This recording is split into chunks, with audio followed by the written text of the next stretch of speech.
నమస్కారం. Welcome to I dream media. ధర్మ మార్గం విత్ విజిత కార్యక్రమానికి స్వాగతం. ప్రస్తుతం మనతో పాటు ఉన్నారు డాక్టర్ రంగి కమల గారు. ఇప్పుడు వారితో మాట్లాడి మరిన్ని విషయాలు తెలుసుకుందాం. అమ్మ నమస్తే. నమస్తే. అమ్మ, ఈ మధ్య కాలంలో ఆడవాళ్ళంతా కూడా ఖాళీ సమయం దొరికింది అన్నా, లేదు వారంలో ఒకరోజు ఖాళీ సమయం కుదుర్చుకొనైనా కూడా ఎక్కువగా అంటే భక్తితో మేము ఏదైనా పారాయణం చేయాలి అనే ఆలోచన ఎక్కువైపోయింది. అందులో భాగంగా తీసుకుంటే లలితా సహస్రనామ పారాయణం అనేది ఈ మధ్య ఆలయాల్లో కానివ్వండి, ఒక కిట్టి లాగా ఏర్పాటు చేసుకొని ఇంట్లో కానివ్వండి, ఈ విధానం ఎక్కువగా చూస్తున్నాము. అసలు ఏంటి లలితా సహస్రనామ పారాయణం వల్ల అంటే మనం ఏం చేసినా కొంచెం చిన్న స్వార్థం, ఏదో ఒకటి మాకు మంచి జరుగుతుంది అని. ఈ పారాయణం వల్ల ఏముంటుంది? కోరికలు నెరవేరుతాయా? ఎటువంటి ఫలితం ఉంటుందో తెలియజేయండి. ఇది మనకు చెప్పడంతోనే లలిత సహస్రనామాల్లో ఇతి బ్రహ్మాండ పురాణే హయగ్రీవ అగస్త్య సంవాదే ఉత్తరాఖండే అని చెప్పేసి ఆ ఉత్తరాఖండంలో చెప్పినటువంటి భాగం.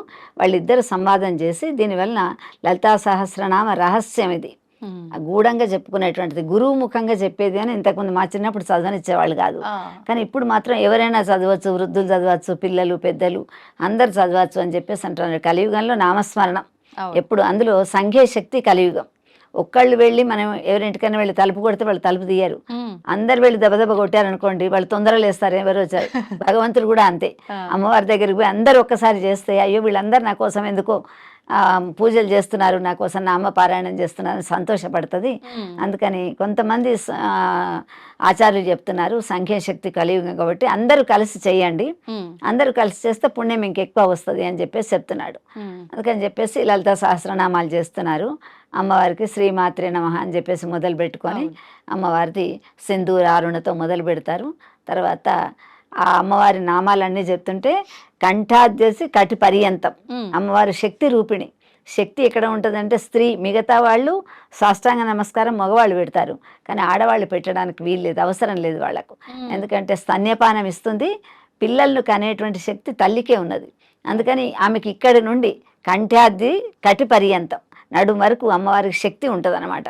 మనకు ఆ శక్తి ప్రాంతం కాబట్టి అమ్మవారు ఉంటుంది కనుక ఆ శక్తి అందులో ఉంటుంది. అమ్మవారిని గురించి పూజ చేస్తుంటారు. తర్వాత అదేవిధంగా దేవాలయాల్లో అక్కడ అయితేనేమో మనకు లలిత సహస్రనామాలు చెప్తున్నారు. గుడాన్న ప్రీత మానస, పాయసాన్న ప్రియ, దద్యాన్యాసక్త, ముద్గౌదనాసక్త, చిత్రాన్న ప్రియ అని చెప్పేసి మనం అదే సద్దులు అని చెప్పేసి అంటాం. సద్దులేమో పామర్లు పెడుతుంటారు. శిష్టులైనటువంటి వాళ్ళు అమ్మవారికి ఏది ఇష్టమని నీకు చెప్పిందా అంటారు. అంటే ఆమె చెప్తున్నది లలితా సహస్రనామాల్లోనే చెప్తున్నది. తర్వాత స్వాధీన పతికి ఆమె అమ్మవారు స్వామిని దగ్గర కూర్చోబెట్టుకొని ఉన్నటువంటిది. ఆమె కనుసన్నల్లోనే ఈ ప్రపంచం అంతా కూడా నడుస్తున్నారు అనమాట. ఎవరికైనా మోక్షం ఇవ్వాలన్నా, ఎవరికైనా ఏదైనా కోరిక తీర్చాలన్నా స్వామి ఒకసారి అమ్మవారి దిక్కు చూస్తే ఆమె కళ్ళతోనే చెప్తాం. మనకు సౌందర్య లహరి, శివానంద లహరి ఇవి చూస్తుంటే తెలుస్తుంటుంది. తర్వాత ఈ కనకధార స్తోత్రం ఇవి కూడా చదువుతుంటాం మనం. వాటిలో కూడా చిత్తాకర్షణ, ఆ తర్వాత అహంకార ఆకర్షణ, మనలో ఉన్నటువంటి ఆకర్షణ అంతా కూడా అమ్మవారు తీసుకుంటూ ఉంటుంది. అలాంటి ఆకర్షణ ఉన్నటువంటిది. తర్వాత ఇంకొకళ్ళ నుండి మనం ఆకర్షింపబడడం అనేటువంటి చేసేది ఈ శక్తి అంతా కూడా లలిత అమ్మవారికి ఉన్నది. లలిత అంటే ఎవరు?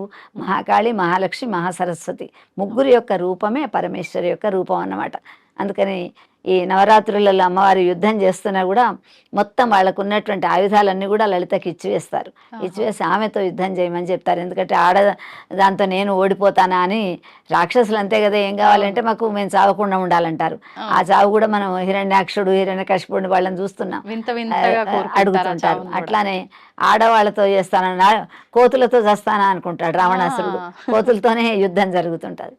అందుకని చెప్పేసి అమ్మవారు ఈ విధంగా చేస్తుంటుంది. తర్వాత అంతర్ముఖ రాధ్య, ఆమెను ఆరాధించాలి అంటే మనం అంతర్ముఖంగా వెళ్ళాలి. బహిర్ముఖ సుదుర్లభ, మనకి ఎక్కడ బయట వెతుకుతాం అమ్మవారి కోసం, ఎక్కడ దొరకదు. ఎప్పుడైతే మనం కళ్ళు మూసుకొని అంతర్ముఖంగా ఆరాధ్యం చేస్తామో అప్పుడు అమ్మవారు మనకు తన యొక్క దర్శనాన్ని ఇస్తుంటుంది అని చెప్పేసి కూడా అందులో ఉన్నది. ఏ విషయం మనం ఏది చేయాలన్నా కూడా అందులో అమ్మవారికి గుడాన్న ప్రియ. ఒకరోజు బెల్లపన్నం పెట్టమంటున్నది, ఒకరోజు చిత్రాన్నం పెట్టమంటున్నది, తర్వాత ఆవు పాలతో చేసిన పాయసాన్నం, ఏది లేకుంటే పెరుగన్నం పెట్టమని చెప్పేసి అంటున్నది. దద్యాన్యాసక్త, దధి అంటే పెరుగన్నమాట. అట్లా చిత్రాన్నం రకరకాలైనటువంటి కూరగాయలు వేసి మనం పులగం చేస్తుంటాం, అవును. అవును. అట్లాంటిది.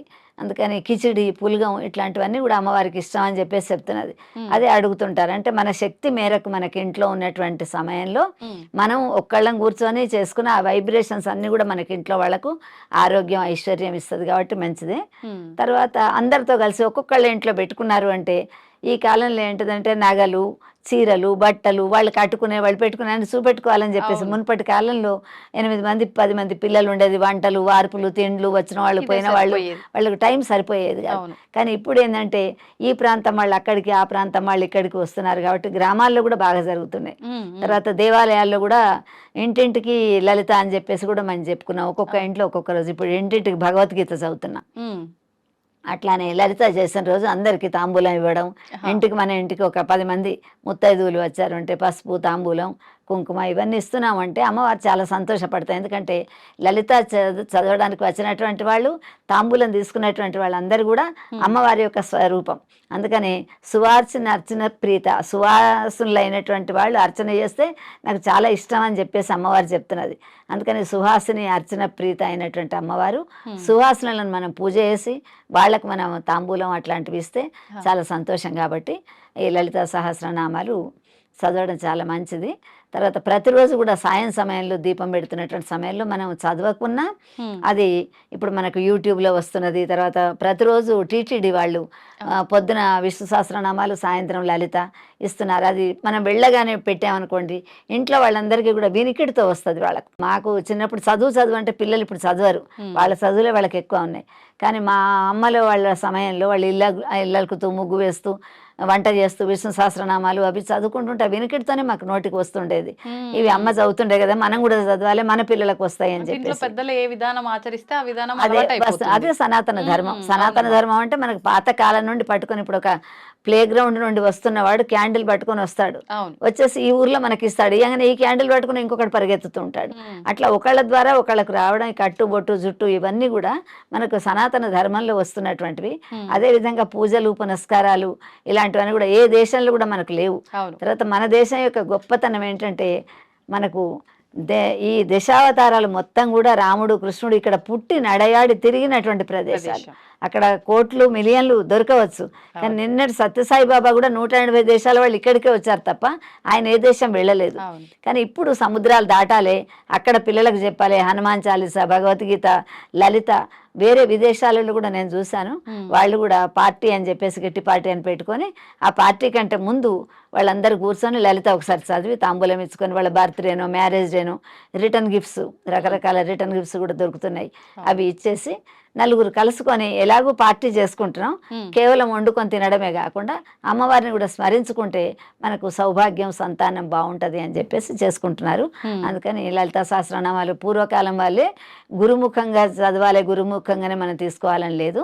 ఆ! మనం భక్తి శ్రద్ధలతో అమ్మను ఏ విధంగా కొలిచా కూడా ఆమె సంతోషపడుతుంది. హ్మ్. అదే తప్పులు చదువుతున్నారా, కొంచెం మెల్లగా చదువుతున్నారా, కొంతమంది మేము 40 నిమిషాలు చదువుతాం, 20 అవును. నిమిషాల్లో అవును. అంటారు. అందుకని అది అనుష్టుప్ అన్నమాట, సంస్కృతం. హ్మ్. ఒక్క తప్పు పోయిందంటే ఇప్పుడు మనకు ధర్మం అనే చోట ఆ అన్న శబ్దం పడ్డంటే అధర్మం అని అధర్మం దానికి అయిపోతుంది. వ్యతిరేకం అయిపోతుంది. హ్మ్. అందుకని తొందరపాటు లేకుండా మెల్లగా దాన్ని చదివేటువంటి విధానం కూడా ఇప్పుడు ఎన్నో గోపురం వాళ్ళు వీళ్ళు కూడా చెప్తున్నారు మనకి అవును. ఇందులో. అవును. ఆ స్టైల్లో ఒక 2, 3 సార్లు మనం వాళ్ళతో చదివామంటే మనకు వచ్చేస్తుంటుంది. హ్మ్. ఫ్రీగా చెప్పే వంటి ఛానల్స్ కూడా ఉన్నాయి అవునమ్మా. చాలా. అందుకని వాటితో మనం కూర్చొని కొంతసేపు చదువుతుంటే శ్రద్ధ, భక్తి ఈ 2 ఉండాలి.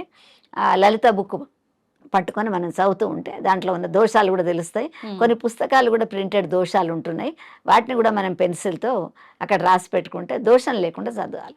చదివితే దాని యొక్క తప్పకుండా అమ్మవారి యొక్క కృప, కరుణా కటాక్షాలు మనకెప్పుడు కూడా ఉంటాయి. అది చక్కగా సంతోషం. వివరించారమ్మా. ధన్యవాదాలు. అలా.